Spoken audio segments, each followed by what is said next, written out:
Module 8, Inject. This is about injecting passion into your mission so it can become a movement.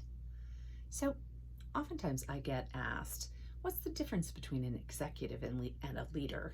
How do you determine that?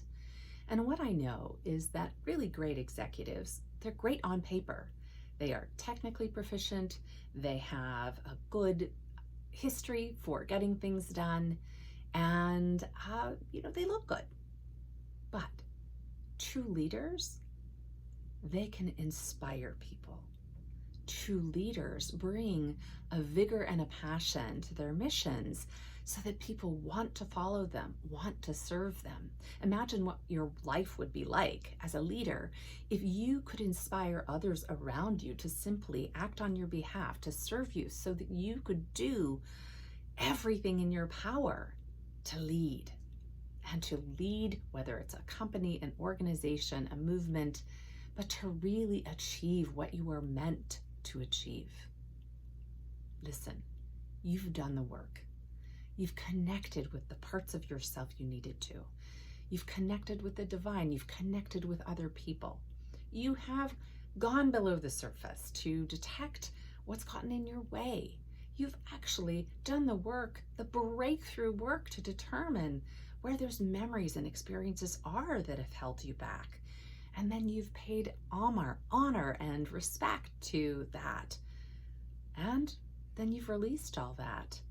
Then you step forward to make sure you had the clarity of your vision and mission. And you've even looked at your resistance and your motivation so that you could come to this point where it's time to inject passion into your mission. So passion. What is passion? How do you do that? Okay, passion's not sex. It's not love. Passion is this supreme energy that has the capacity to not just carry you forward, but carry everyone forward, whether it's your team, your family, those in your community. That passion is a fuel source. But how do you get it? How do you access that? For me, igniting passion is about getting zen. I was for many years a trail runner, and I didn't notice it initially. When I first started running, I think I ran to lose weight. And as I ran, I noticed that I would feel better by the end of my run. And it wasn't just, better, I've moved all my muscles, better about myself because, okay, I had burned so many calories. Better was clearer. That if I had been worrying about something or thinking about something through the course of the run, I noticed that I was stepping into an energy that brought me a level of clarity I didn't have before. And as I started to study it, I wondered, what's giving me that clarity? And over time, I developed a ritual. I would step down into the trail and I would say, oh, Mama Pachamama from Peru. Mother Earth, thank you for having me here. Thank you for allowing me to bring everything that has been toxic about my life to you so you can swallow it whole and push up something beautiful instead. Thank you, Mother Earth, for supporting me, for allowing me to flex my muscles, to allow me to be present to you and be filled by you.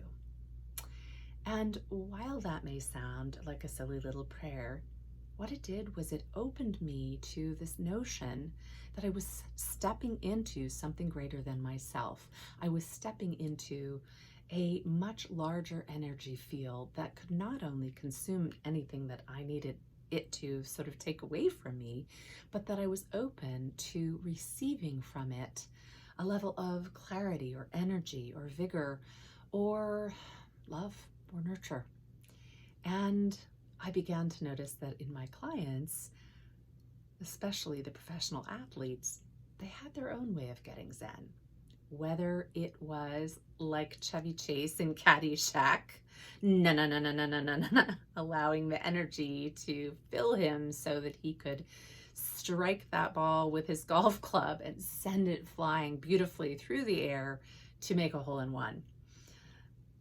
All kidding aside, there is some truth to that there is this space of getting zen that each of us does.